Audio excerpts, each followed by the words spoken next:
Salam everyone. So, we're continuing our reading of the Constitution of the Jesuits, and in this particular section, which is called the General Examen, they have some interesting things here that candidates must do.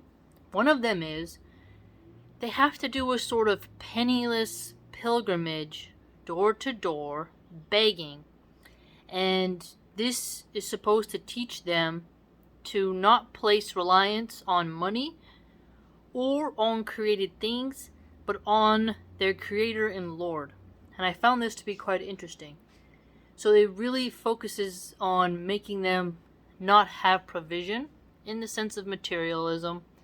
Now, it is quite interesting how that type of induced poverty among their spiritual leaders is overlooked today.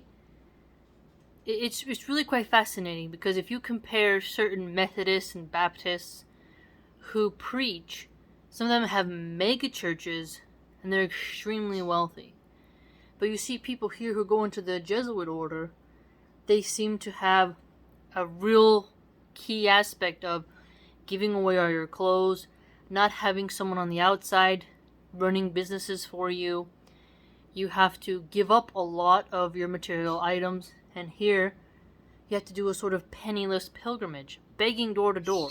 So obviously, during that experience, you're going to be turned down, scoffed at. You may have a very cool experience with someone being kind to you, but that creates quite a unique dynamicism of who you're supposed to rely on and how you're supposed to kind of view money.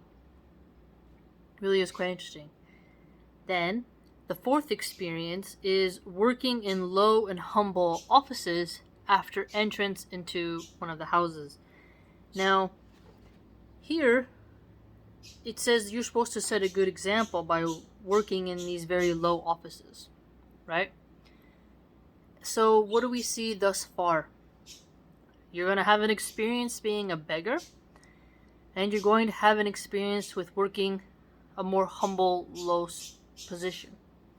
And this is quite fascinating when you see how some people have a very elitism attitude today, which has always existed.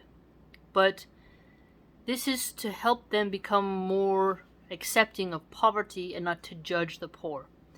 And not to be on a high horse of, I'm highly educated, I'm wealthy, I matter more because I have status and toys and materialism, and you're just working in these tiny little shops, you're nothing, right?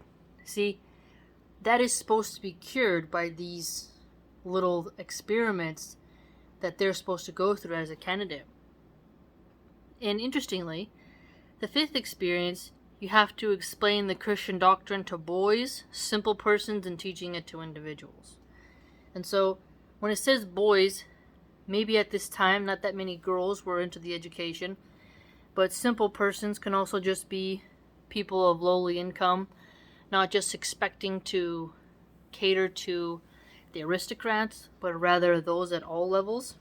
And you have to be able to teach to individuals, which will show you having patience, right? And in order to teach, you must be a master of your religion. You need to know what's going on. And if you can't explain the Christian doctrine they contend, you're going to be struggling.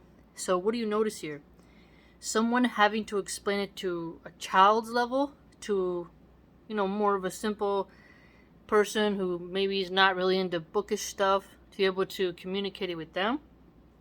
But also to be able to teach it, which is more of the complexity, right? It's more of a complex way. So you see all three forms here laid out for you. It's quite interesting. Then the sixth experience is preaching and or hearing confessions within their capacity, such as according to their time and places that they can do. And so I found that to be quite interesting. Basically, what we're learning here within this is all the duties that are going to vet those who are joining the order for a bad reason, and it'll let the ones who are sincere make it through all this testing. And so I thought I'd share some of those interesting fact nuggets with you, and hopefully you learned something.